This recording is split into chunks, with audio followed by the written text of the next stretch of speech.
This is the odd time where I feel like Vancouver Canucks fans and New York Rangers fans should probably do the same thing. Say it with me now. Take a deep breath in, hold it for a few seconds, and then just let it all out. This game, Vancouver versus the New York Rangers on January 8th, 2024, a rematch of the overtime thriller which took place in Rogers Arena all those weeks ago. Vancouver gets the last laugh this time, taking advantage of a New York team that has stumbled and fumbled a little bit as of the past few games, a team who has been the best team in the entire Eastern Conference for most of the year, and Vancouver, with the leapfrog in the standings, takes the 2 points.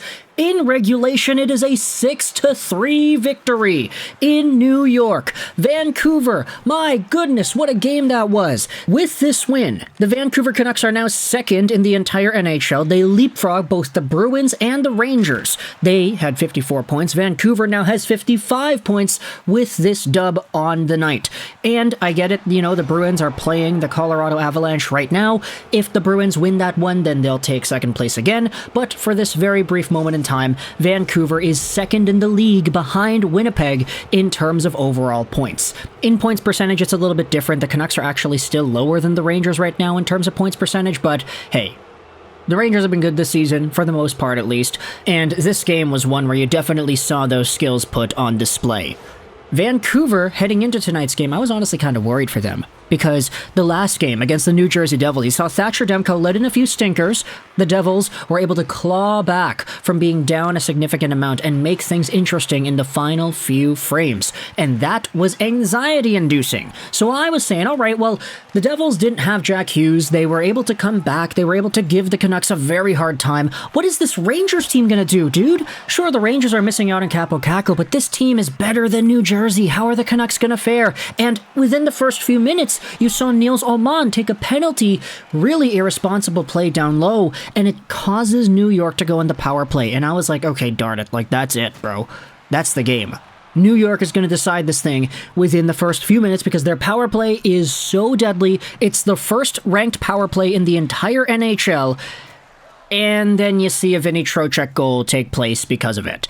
I'll say the Rangers, the way they move the puck in the offensive zone on the man advantage, it's just cross-crease to cross-crease to cross-crease. You talk about NHL 24, people forcing the heck out of that cross-crease. The New York Rangers did that in real life. That's what they did on the goal. It's just cross-crease, cross-crease, cross-crease. And I'm like, no way Demko's going to stop that.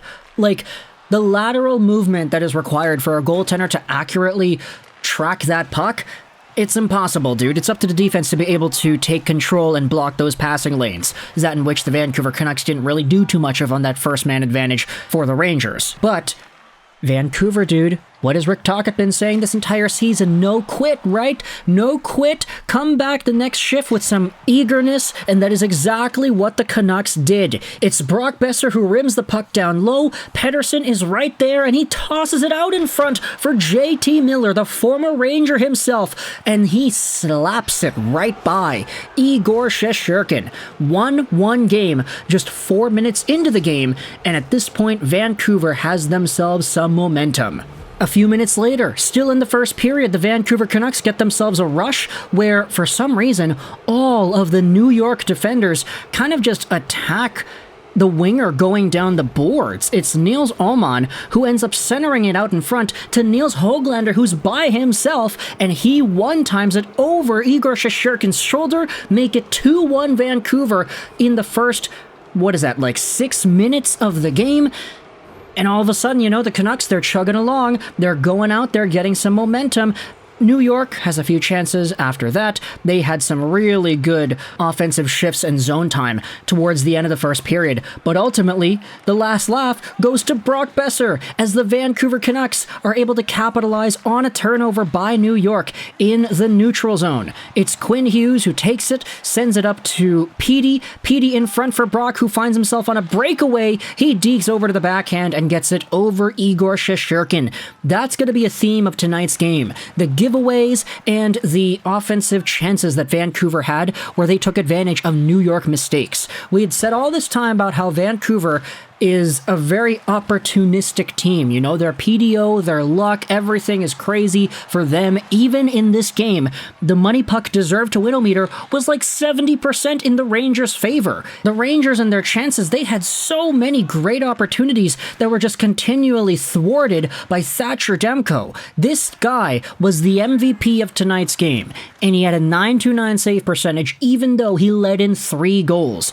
Demko was an absolute mad lad in this game, but he couldn't stop everything. In the second period, 8 minutes in, you have yourselves Artemi Panarin, who gets himself a very nice goal out in front. We talked about giveaways. Yeah, we're going to talk about giveaways. Brock Boeser gives the puck away to Alexis Lafreniere at the Rangers' blue line. Lafreniere then centers it out for Panarin, who comes in with a shot, and he goes over the shoulder of Thatcher Demko. My goodness, what a shot there by Panarin. Lafreniere, of course, getting involved in the play too. This has been such a good line for this Rangers team that seeing them consistently produce offense is no surprise.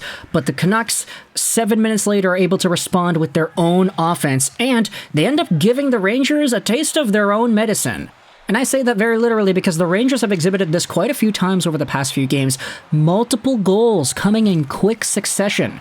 The first one, scored by Elias Pettersson, probably the most beautiful goal we have seen all year. The Vancouver Canucks send it up, the puck finds its way over to Teddy Blueger, and Blueger on a 3-on-2 rush comes in over the blue line. Jacob Trouba tries to force the hit on Blueger, so Blueger passes it off to Petey. What was a 3-on-2 then becomes a 2-on-1. Pettersson dangles around the final defender, takes the shot on Shesterkin. Shesterkin the save, Pettersson gets it back and dangles it right around the goalie and then the goalpost to pot it in the back of the net. It is 4-2 Vancouver off of a very, dare I say, irresponsible play by Trouba, trying to force the hit, turning a 3-on-2 to a 2-on-1, and the other guy just kind of sprawling out trying to defend it. Vancouver has the 4-2 lead, and then 1 minute later is all it takes for Vancouver to capitalize on another turnover opportunity. The Rangers have the puck, they're trying to go forward into the Canucks zone. It gets turned over by the Canucks defense in the neutral zone, and it's picked up by Pius Suter. Suter dangles out in the middle, sends it back over to Hoglander, who dekes through his legs and backhands it through the 5-hole of Shesterkin. Oh my goodness, what a play there by Nils Hoglander. That is his second goal of the game, and it's an absolute beauty. Pius Suter as well, being able to dangle right by the defender. And then Adam Fox, the last guy back, not really having an impact on anything in this play. I know Adam Fox has not really been like the fastest guy out there, but come on, this play, he's just lollygagging back, and he doesn't really do much to get things back for the Rangers. 5-2 at the end of the second period. Now, the third period, you saw yourselves the Rangers score an early goal. It's Vinny Trocheck coming right in. He doesn't even think. He just walks down the left side, shoots it short side, and I'll admit, that goal I thought was kind of Demko's fault. Like, the angle that Demko had wasn't really too tight to the post, but at the end of the day, I mean, Demko was so good in tonight's game that you can't really fault him for more beyond that. And then the final goal of the game is scored by Vancouver. It is an empty net wrist shot. Myers sends it up the boards. Boeser is there in the neutral zone, middles it out for Elias Pettersson, who finds the empty net. But this third period just had so much Rangers pressure that I was saying to myself, you know what? They could easily blow it. Like, the Canucks could very well find a way to lose this game, as the Rangers have just been so good this entire year, and you could see it, you know, in the way they move the puck around the ice, in the way they take their shots, in the way that they're able to kind of just relentlessly push in the ozone.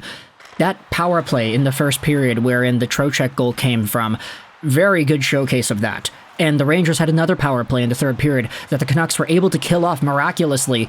There were a few other chances that the Rangers had that were just thwarted away by Demko. Cross creases, one-timers, pad stretch-out saves, and then there was a Chris Kreider shot that went off of Demko's glove and then off the crossbar. It was kind of wild. At the end of the day, both goaltenders, Shesterkin and Demko, made some good saves, but Shesterkin let in 5. And that was the difference here. Giveaways. Difference here. The Rangers had like 13 giveaways to Vancouver's 1, something like that. I believe the one giveaway the Canucks had led to the Panarin goal. So there you go. That's kind of the tale of the tape when it comes to two teams at the top of the NHL. It boils down to opportunity. The Canucks had more of those opportunities, and they took advantage. Pettersson ends the game off with 4 points. You have multiple points out of Nils Hoglander. He got the 2 goals. Boeser had a goal and 2 assists. Filip Hronek had 2 assists. Let me know your thoughts in the comment section below about the Canucks beating the Rangers 6-3. I hope you enjoyed this video. And bye.